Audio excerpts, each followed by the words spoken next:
Isha. How are you? Hi, hi. I'm good, thank you. Thank you for doing this.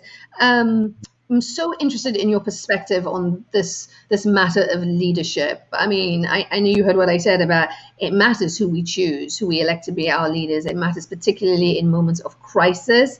You know that Western leaders by the boatload have been criticized for their response. How are African leaders measuring up when it comes to the issue of handling this crisis?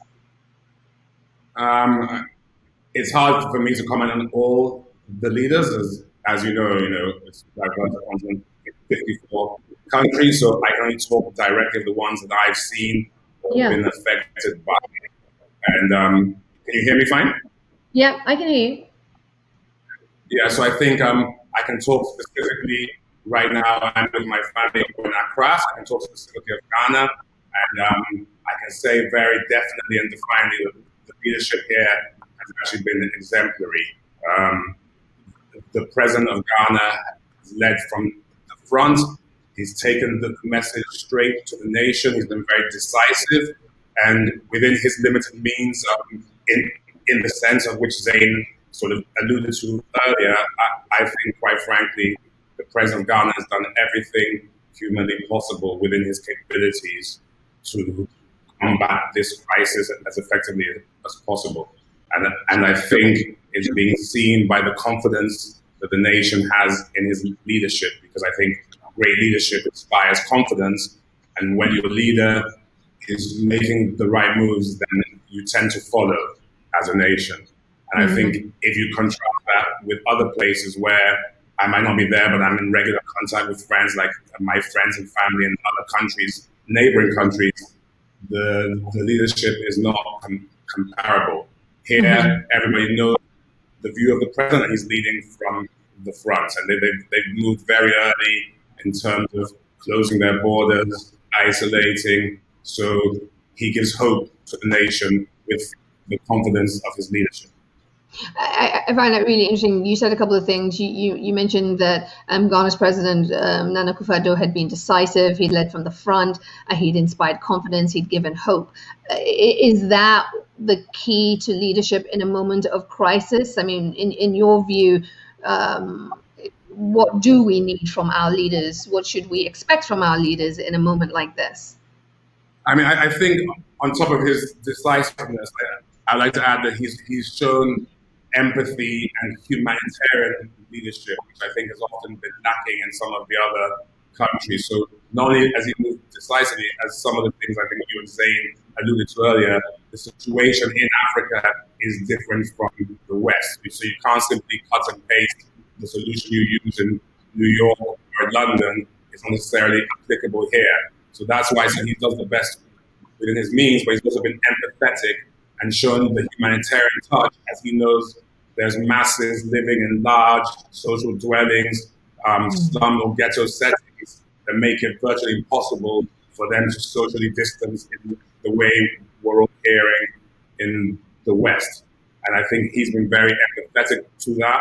And whilst Accra is on lockdown, he's taken these factors into consideration because, as Zane said, the factor you have is that the average man here is living on his hustle day by day, week by week. And when you tell them to stay at home weeks or months on end, how are they going to eat? And that is a reality that we all have to address and face head on. So it's not one shoe fits all. Yeah, one of the things that I've taken note of, and I'd love to hear what you make of, is that we've seen scenes of security forces clashing with citizens in places like Kenya and in South Africa, shots being fired. We know of at least two individuals who lost their lives. In recent days, and security forces are being held responsible for that. I'm wondering how concerned you are about a curtailing of civil liberties.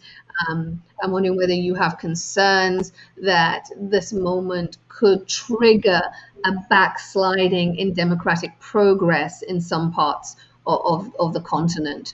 What are your thoughts, Kojo? I think sorry, I didn't hear the last bit of your question, that if it will trigger democratic. Whether the you last. have concerns, some have expressed concerns that this could trigger a backsliding, a reversal in democratic progress in some places on the continent. And I was wondering whether those are concerns that you share. Yeah, I think I'm not sure if I use democratic progress, but there was definitely the possibilities of civil unrest, which I think boils down to basic humanitarian needs. So if a man on the street does not have food to eat and needs to feed his family, and as people become more and more desperate, there's a possibility of taking more desperate measures. I think you will also see this in the West, but not to the same extent. So hence you having to apply your COVID strategy slightly differently, because when a man can't eat, then all other strategies go out of the window. If it directly affects the democratic process, I think that's something we'll have to assess post-Corona. I think the focus now has to be on saving lives and all of us getting through this as with as little fatalities as possible. What would your father be doing in a moment like this? I mean, I can't let you go without referencing your father, Kofi Annan, the late great Kofi Annan, one of Africa's greatest sons and global statesman. I mean, as you sit and you watch the situation unfold, he was, UN Secretary General. What do you think he would be doing at a moment like this? I think he's certainly been working vigorously behind the scenes to try and galvanize collective political will. He's always believed that the world at large, between the populace and the civil society, that we often have the capabilities amongst ourselves to solve some of the greatest crises, but we don't have the political will. And if we look from a global perspective, we've seen division all the way through this process, from accusations between the US and China, and then you've seen some breakdowns in the EU in terms of them acting as a union, and so on and so forth. I think this COVID-19 Corona is the moment where it calls us all to be united and stand at one, and to take a global perspective. I think the Prime Minister of Ethiopia a few days ago in the FT called that this crisis, Africa's crisis, is the world's crisis.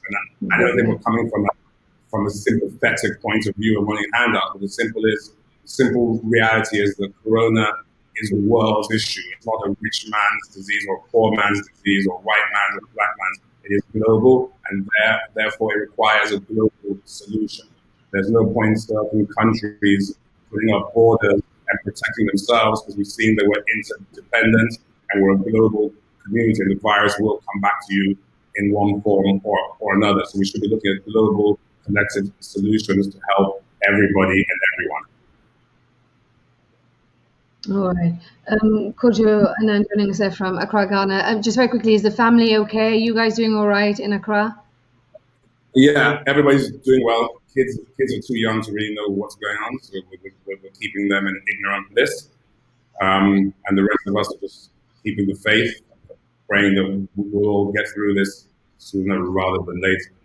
Yeah, and I think, sorry, one bit I wanted to add to you there is that where people feel that their leaders haven't stepped up, and it's important for the civil society and the private sector and the communities to take the lead and hopefully get their leaders to follow. But we can't just sit and hope. If the right direction is not taking place in certain countries, I believe that there's enough private individuals to at least try to impact their immediate communities. Kojo, we so appreciate your time right now and just your insights. And, I think many would agree at a time like this, your father is sorely missed, that voice that would try and bring the world together. And I know you miss him every day. Thank you so much for joining us. We really do appreciate it. Stay safe. Yeah, thank you, Aisha, for putting this together. Stay well. Take care. Thank you. All right, we're going to take a very quick pause, grab a drink.